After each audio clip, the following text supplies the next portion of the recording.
later on, Bad Influence will be presenting the Burglar's Guide to 12 Days of Christmas, including these amazing laser guns. Sweet Fighter 2 boxer shorts. Oh, hello there. Our main review this week is the great-looking new racing game for the 3DO, The Need for Speed. Andy takes part in an experiment to find out what he might have looked like as a Viking warrior. And stay tuned for the first ever Donkey Kong Country cheat, courtesy of Namrood. It's a packed show today, and there's more.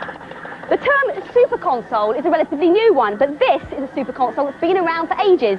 It's called the Neo Geo, and it lets you play arcade games in your home.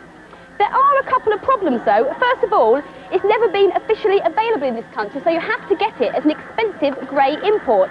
And secondly, new games cost as much as £200 each.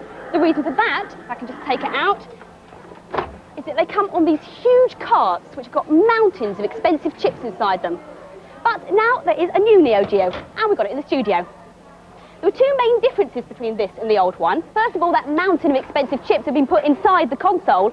And secondly, the games come on CDs, and so cost around £40. The machine also comes with this funky rounded controller, which has been specially designed to make special moves easier to pull off in fighting games. Like the old machine, it lets you play arcade games in your home, including this one, the King of the Fighters 94. It's a massive game, more than 5 times bigger than Super Street Fighter 2. The fighters have more moves than a mongoose in a shopping bag, and there's a special tag team option where players can choose groups of martial artists to fight all over the world. And if you fancy one in your Christmas stocking, it'll be out by Christmas, costing £399. Burtlers, what am I? That's right, a snow nam, get it? Hey! Now, snow is great, but you don't want to be going out into all that horrid, cold, fresh air, so here's a snow tip. Bring your snow indoors and build your snow nam there. I'm waiting for a delivery from Snow to Go. Oh, well, while we're waiting, here's a great cheat for the brand new Donkey Kong Country on the SNES. During the Cranky winding his gramophone sequence at the start, spell out Diddy. That's down, Y, down, Y, like so. And the cheat will give you special access to a very special room where Kong can play any of the animal bonus games as many times as he likes. Just watch this. Oh, look at that rhino go! Aha! My snow! Oh.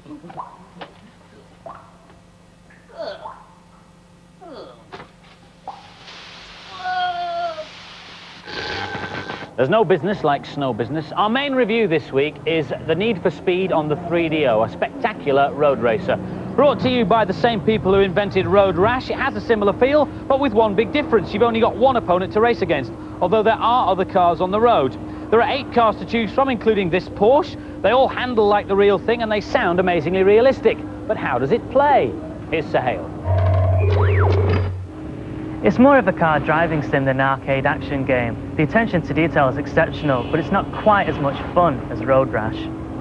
There are 3 tracks in the game, each divided into 3 sections. This is the Alpine track, which has some amazing scenery.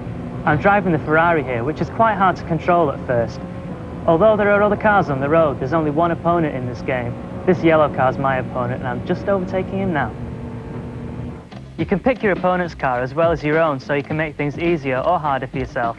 I'm on form today, so I think I'll give him a Diablo. The best thing about this game are the spectacular crashes, which you can watch over and over again from any angle in all their destructive glory. This is the worst part of the game. As in Road Rash, the speed cops are everywhere, and you have to be pretty nippy to avoid getting a ticket, which evidently I'm not.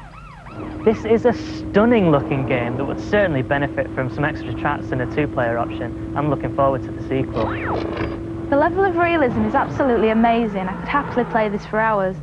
This must be the best looking console game in the world. These graphics wouldn't be out of place in an arcade. And the scores for The Need for Speed, the girls went into overdrive and gave it 5, but the boys stayed in 4th gear. Everybody's seen pictures and films of Vikings marauding. But how do we know what they actually looked like? Well, nobody does, definitely, because there weren't cameras way back then, and it's been a problem that's been confusing historians for over 1,000 years. It's a puzzle that the York Archaeological Trust have been trying to solve since they set up this place, the Jorvik Viking Centre, 10 years ago. These models of Scandinavian pirates are an artist's impression of how they might have looked, based on wood carvings, sketches scratched on slate, and other bits and pieces that have been dug up over the years. But like all sketches, they weren't perfect. So what did Vikings really look like?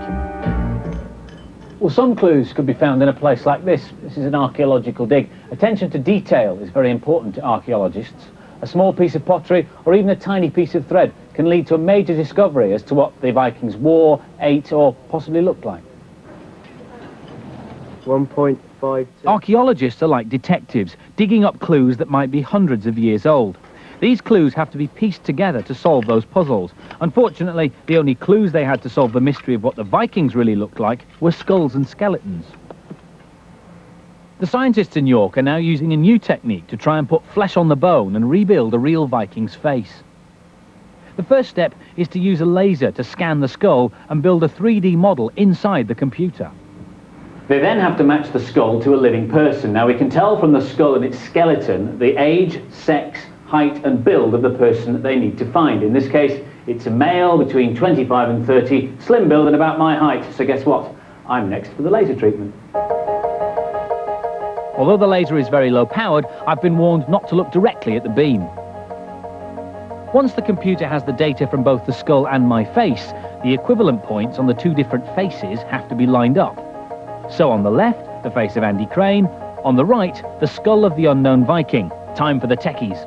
Once we've got into the computer, I've got to match up your face with the skull using these 38 points, 10 down the centre and 14 either side. So there we have your face. Here, Richard is marking the bridge of my nose, so the computer knows where it is.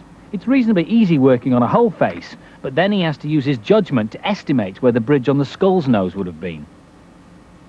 Once both sets of points have been logged, it's over to the computer to stretch my face over the Viking's skull to recreate Viking Andy. They've got the skull and they've got the photos, so the stage is now set for Lynn the sculptor to build up a finished figure. Lynn uses the photographs and the skull to sculpt a face which will hopefully look like a Viking who lived in York over 1,000 years ago. So at last, we can discover what those Scandinavian pirates really looked like. So until scientists come up with a time machine, technology like this is the only way that you and I in the 20th century can journey back and join Vikings like this guy in the 10th. Isn't that right, Eamond? And they can use the computer information to drive a milling machine which produces a Viking head like this one they've done of me, 1,000-year-old Andy. Can you tell the difference? Well, yeah, the one on the right's better looking. Thanks, Violet. Now for this week's news and previews. Move over, Sonic, a new Mega Drive Megastar is shooting your way. This little chap's called Ristar. He's cool, he's fast, and he's got his very own platform game due out next year on Mega Drive and Game Gear. The French programming team that brought you Alone in the Dark have got a new graphic adventure game on the way. This Little Big Adventure is the story of a world called Twin Sun, which has been taken over by an evil tyrant called, get this, Dr. Funfrock. You play the hero, Twin Sen, and your quest is to set the oppressed people free. Lush graphics and the promise of compelling gameplay make this one to look out for. Everyone likes a beat-em-up, and Amiga owners will really love this one. It's called Shadow Fighter. It's one of the few beat-em-ups to be developed specifically for computer formats as opposed to consoles. Once you've defeated all challengers, you get to compete against the mighty Shadow Fighter. There's a training level where you get to bash up a puppet opponent. Out next week on Amiga with CD32 versions early next year.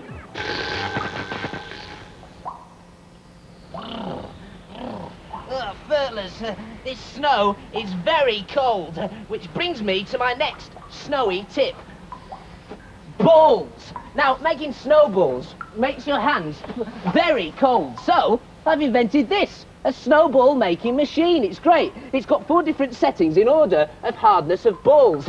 Now, Clint is the hardest, then Mel, Marilyn, and finally, the softest, Jeremy. I think I'll set it to Clint balls. Now, it takes a few minutes to warm up, so I'll just get it going and do this next cheat, which is for Streets of Rage 3 on the Mega Drive. Now, fight your way through to Stage 2, Level 1, and you'll come across a character, a little kangaroo called Roo, there you go, with his keeper. Now, kill the keeper and Roo will run away. Then, when you lose a life, you'll be able to continue choosing Roo, here we go, as a new character to fight with! Oh, great, my snowball making machine's warmed up. Oh no, I should have set it to Jeremy balls!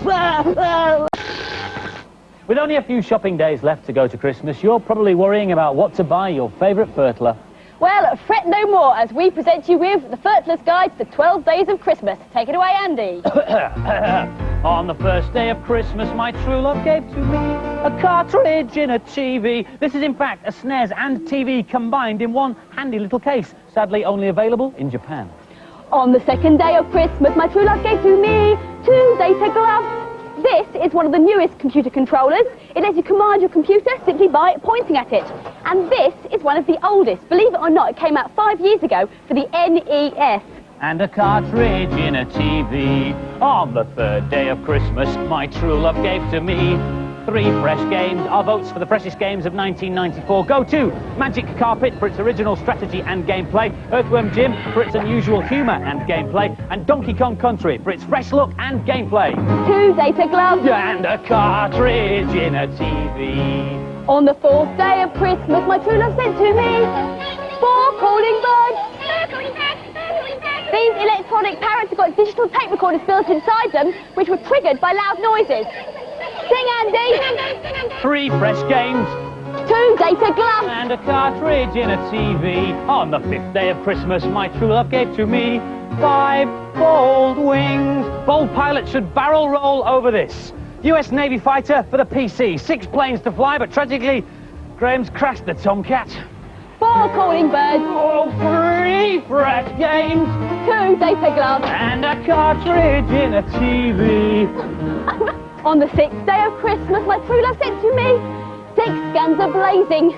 This Christmas, there are guns out for CDI, 3DO, SNES, Mega CD, and not forgetting these lock-on guns which use the same technology as Quasar.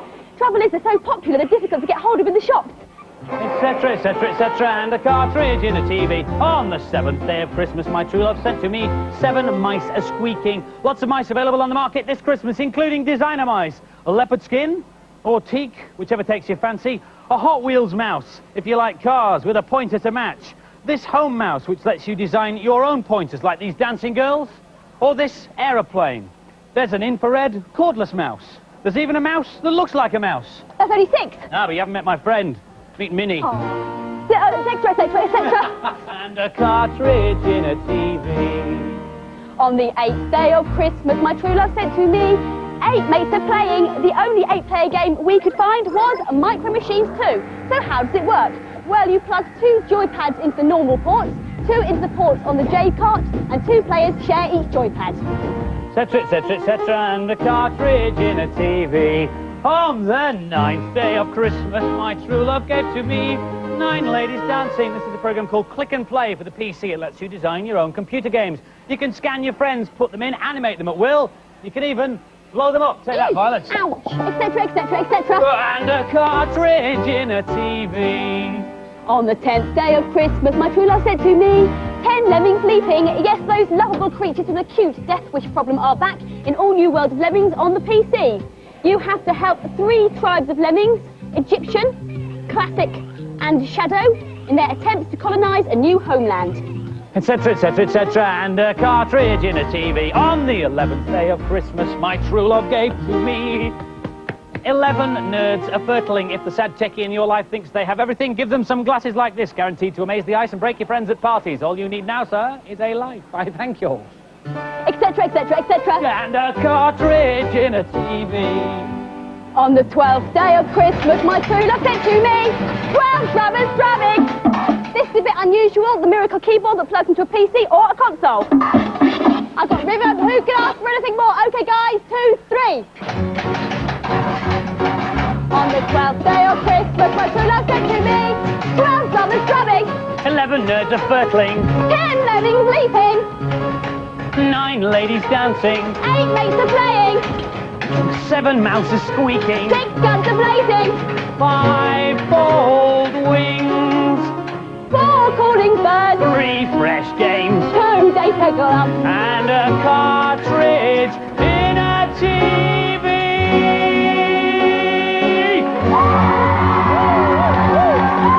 And now some more game trivia. Question. How can you get 22,000 football players into 3.5 inches of plastic? Well, I've no idea, but the programmers of Sensible World of Soccer seem to have managed it. And every professional football team in the universe is in here. Phew, I bet it's smelly. Here's Harry. Sensible soccer is the king of the computer football game, and it just got better. There's tons more options, improved animation, and a whole new managerial section. This game has got much more depth than the original. The choice of tactics has been extended, and there are new formations. I'm playing a 3-4-3, which gives me extra attacking options. The main feature which makes it different from the first Sensible Soccer is this section. If you're not happy with the team as it stands, you've got the option as a manager to buy new and better players from around the globe. This game will keep you occupied for the 12 days of Christmas, and probably 12 months after that. I can't bother with all the managerial stuff, but I love playing the games. Passing's really easy once you get the hang of it. This gives me eye strain. I don't see the appeal of the Sensible games. The sprites are far too small. Sensible World of Soccer scores 4s from the boys and the girls.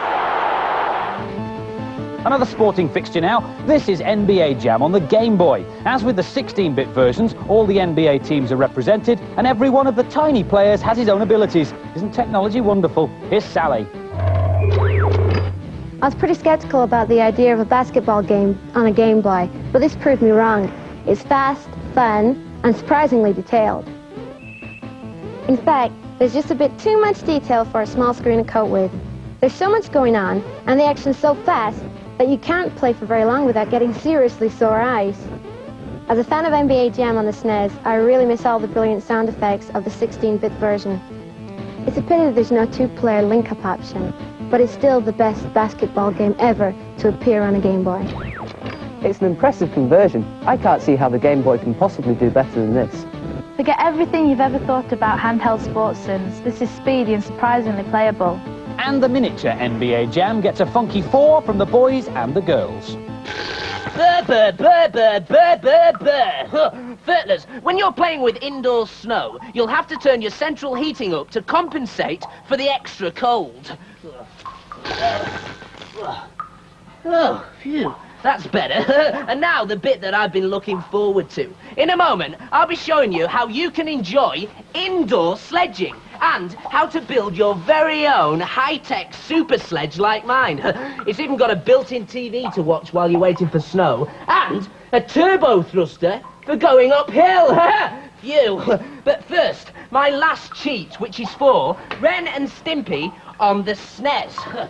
On the Vidiot screen, just press LRA, LRL, BR and X, and you can choose levels simply by pressing Select. And here we have level 4, great! Hey! And now, Furtlers, indoor sledging. This is going to be great.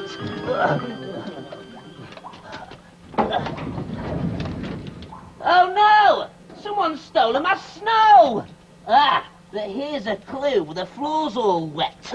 It must have been stolen by a wet person. Last week's competition prize was a Mega Drive with 32X and a game. We asked you what is the name of the style of painting in this picture. The answer is pointillism. The lucky winner is Luke Fisher from Tiptree in Essex. Well done. 10 runners up get Bad Influence Better Than Sleep t-shirts.